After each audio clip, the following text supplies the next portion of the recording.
श्री साईनाथाय नमः। श्री साईं बाबा की कृपा से आज हम अध्याय 21 तक पहुंचे हैं। अथ अध्याय 21 प्रारंभ।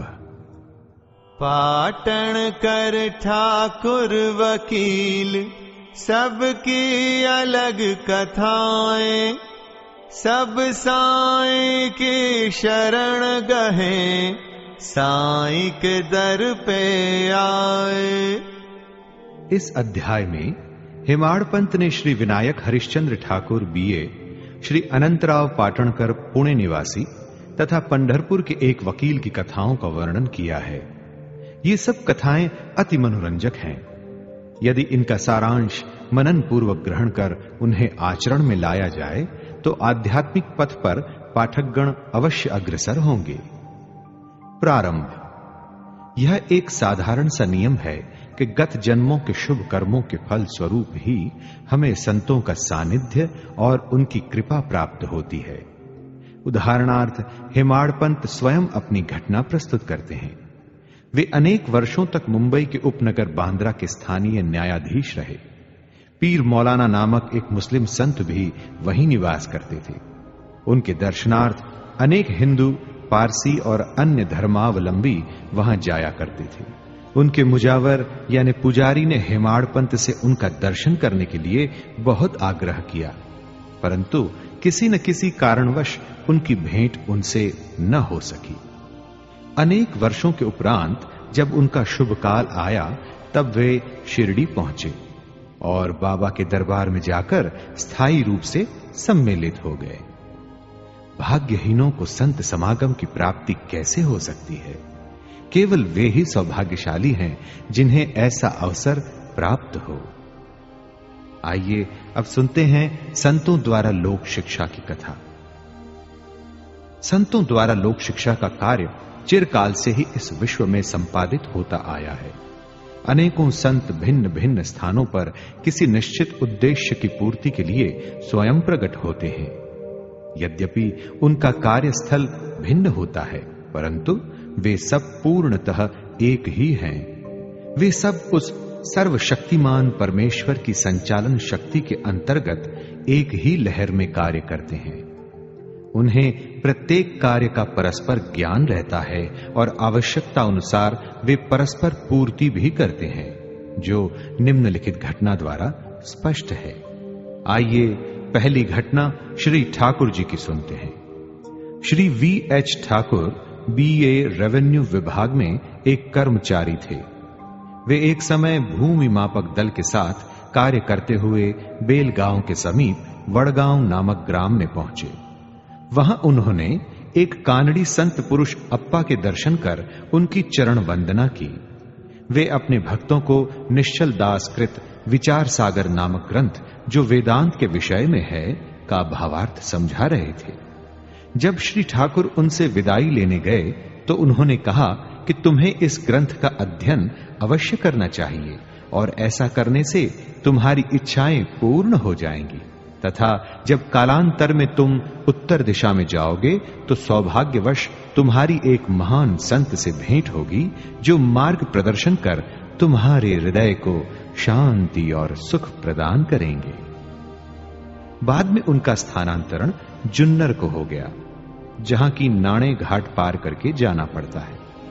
यह घाट अधिक गहरा और पार करने में कठिन था, इसलिए उन्हें भैंसे की सवारी कर घाट पार करना पड़ा, जो उनके लिए अधिक असुविधाजनक तथा कष्टकर प्रतीत हुआ। इसके पश्चात उनका स्थानांतरण कल्याण में एक उच्च पद पर हो गया और वहां उनका नाना साहेब चांदोरकर से परिचय हुआ। उनके द्वारा उन्हें श्री साईं बाबा के संबंध में बहुत कुछ ज्ञात हुआ और उनके दर्शन की तीव्र उत्कंठा हुई। दूसरे दिन ही नाना साहेब शिरडी को प्रस्थान कर रहे थे। उन्होंने श्री ठाकुर से भी अपने साथ चलने का आग्रह किया। ठाणे के दीवानी न्यायालय में एक मुकदमे के संबंध में उनकी उपस्थिति आवश्यक होने के कारण वे उनके साथ न जा सके। इस कारण नाना साहेब अकेले ही रवाना हो गए। ठाणे पहुंचने पर मुकदमे की तारीख आगे के लिए बढ़ गई, इसलिए उन्हें नाना साहेब का साथ न देने पर पश्चाताप हुआ। फिर वे शिरडी पहुंचे। तब वहां उन्हें ज्ञात हुआ कि नाना साहेब पिछले दिन ही यहां से चले गए हैं। वे अपने कुछ मित्रों के साथ जो उन्हें वहीं मिल गए थे, श्री साईं बाबा के दर्शन को गए। उन्होंने बाबा के दर्शन किए और उनके चरण कमलों की आराधना कर अत्यंत हर्षित हुए। उन्हें रोमांच हो आया और उनकी आंखों से अश्रुधाराएं प्रवाहित होने लगी। त्रिकालदर्शी बाबा ने उनसे कहा, इस स्थान का मार्ग इतना सुगम नहीं जितना के कानड़ी संत अप्पा के उपदेश या नाणे घाट पर भैंसे की सवारी थी। आध्यात्मिक पथ पर चलने के लिए तुम्हें घोर परिश्रम करना पड़ेगा, क्योंकि वह अत्यंत कठिन पथ है। जब श्री ठाकुर ने सार गर्भित शब्द सुने, जिनका अर्थ उनके अतिरिक्त और कोई न जानता था, तो उनके हर्ष का पारावार न रहा और उन्हें कानड़ी संत के वचनों की स्मृति हो आई। तब उन्होंने दोनों हाथ जोड़कर बाबा के चरणों पर अपना मस्तक रखा और उनसे प्रार्थना की कि प्रभु मुझ पर कृपा करो, इस अनाथ को अपने चरण कमलों की शीतल छाया में स्थान दो बाबा। तब बाबा बोले, जो कुछ अप्पा ने कहा वह सत्य था। उसका अभ्यास कर उसके अनुसार ही तुम्हें आचरण करना चाहिए। व्यर्थ बैठने से कुछ लाभ न होगा। जो कुछ तुम पठन करते हो उसको आचरण में भी लाओ, अन्यथा उसका उपयोग ही क्या है। गुरु कृपा के बिना ग्रंथावलोकन तथा आत्मा अनुभूति निरर्थक ही है। श्री ठाकुर ने अभी तक केवल विचार सागर ग्रंथ में सैद्धांतिक प्रकरण ही पढ़ा था, परंतु उसकी प्रत्यक्ष व्यवहार प्रणाली तो उन्हें शिरडी में ही ज्ञात हुई। एक दूसरी कथा भी इस सत्य का और अधिक सशक्त प्रमाण है, और वो कथा है श्री अनंतराव पाटणकर की। पूना के एक महाशय श्री अनंतराव पाटणकर श्री साईं बाबा के दर्शन के इच्छुक थे। उन्होंने शिरडी आकर बाबा के दर्शन किए। दर्शन से उनके नेत्र शीतल हो गए और वे अति प्रसन्न हुए। उन्होंने बाबा के श्री चरण छुए और यथा योग्य पूजन करने के उपरांत बोले, बाबा बहुत कुछ पठन किया, वेद वेदांत और उपनिषदों का भी अध्ययन किया तथा अन्य पुराण भी श्रवण किए, फिर भी मुझे शांति न मिल सकी। इसलिए मेरा पठन व्यर्थ ही सिद्ध हुआ। एक निराज्ञानी भक्त मुझसे कहीं श्रेष्ठ है। जब तक मन को शांति नहीं मिलती तब तक ग्रंथावलोकन व्यर्थ ही है। मैंने ऐसा सुना है कि आप केवल अपनी दृष्टि मात्र से और विनोदपूर्ण वचनों द्वारा दूसरों के मन को सरलता पूर्वक शांति प्रदान कर देते हैं। यही सुनकर मैं भी यहाँ आया हूँ। कृपा कर मुझ दास को भी आशीर्वाद दीजिए। तब बाबा ने निम्नलिखित कथा कही। एक समय एक सौदागर आया। उसकी सम्मुख ही एक घोड़ी ने लीद की। जिज्ञासु सौदागर ने अपनी धोती का एक छोर बिछाकर उसमें लीद के 9 गोले रख लिए और इस प्रकार उसके चित्त को शांति प्राप्त हुई। श्री पाटणकर इस कथा का कुछ भी अर्थ न समझ सके, इसलिए उन्होंने श्री गणेश दामोदर उपनाम दादा केलकर से अर्थ समझाने की प्रार्थना की और पूछा, बाबा के कहने का अभिप्राय क्या है? वे बोले, अरे जो कुछ बाबा कहते हैं उसे मैं स्वयं भी अच्छी तरह नहीं समझ सकता, परंतु उनकी प्रेरणा से ही मैं जो कुछ समझ सका हूं वह तुमसे कहता हूं। घोड़ी है ईश कृपा और 9 एकत्रित गोले हैं नवविधा भक्ति यथा। पहले श्रवण, दूजे कीर्तन, तीसरे नाम स्मरण, चौथे पाद सेवन, पांचवा अर्चन, छठा वंदन, सातवां दास्य, आठवां सख्य और नौवां आत्मनिवेदन। ये भक्ति के 9 प्रकार हैं भाई। इनमें से यदि एक को भी सत्यता से कार्य रूप में लाया जाए तो भगवान श्री हरि अति प्रसन्न होकर भक्त के घर प्रकट हो जाएंगे। समस्त साधनाएं अर्थात जप, तप, योगाभ्यास तथा वेदों के पठन पाठन में जब तक भक्ति का संपुट न हो बिल्कुल शुष्क ही है। वेद ज्ञानी या ब्रह्म ज्ञानी के कीर्ति भक्ति भाव के अभाव में निरर्थक है। आवश्यकता है तो केवल पूर्ण भक्ति की भाई। अपने को भी उसी सौदागर के समान ही जानकर और व्यग्रता तथा उत्सुकता पूर्वक सत्य को खोजकर 9 प्रकार की भक्ति को प्राप्त करो, तब कहीं तुम्हें दृढ़ता तथा मानसिक शांति प्राप्त होगी भाई। दूसरे दिन जब श्री पाटणकर बाबा को प्रणाम करने गए तो बाबा ने पूछा, क्या तुमने लीद के 9 गोले एकत्रित किए? उन्होंने कहा कि मैं अनाश्रित हूं बाबा, आपकी कृपा के बिना उन्हें सरलता पूर्वक एकत्रित करना संभव नहीं है।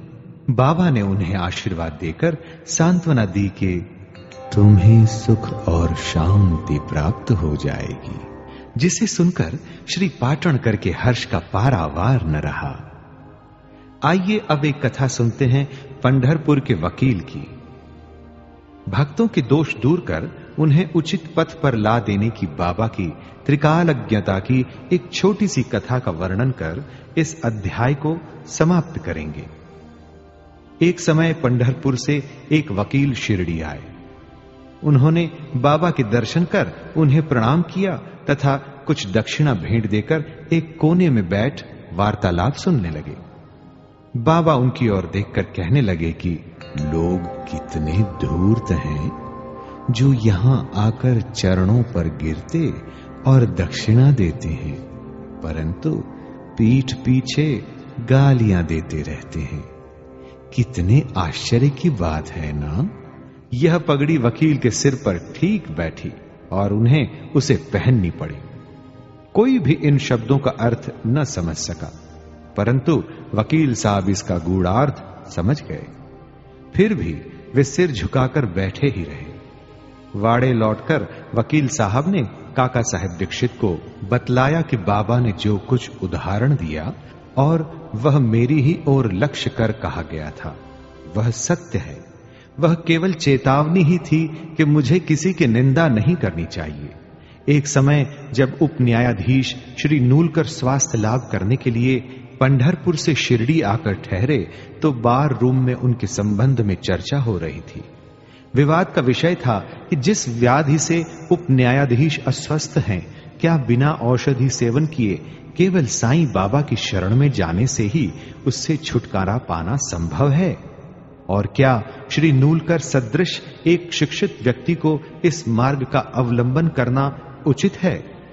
उस समय श्री नूलकर का और साथ ही साथ श्री साईं बाबा का भी बहुत उपहास किया गया।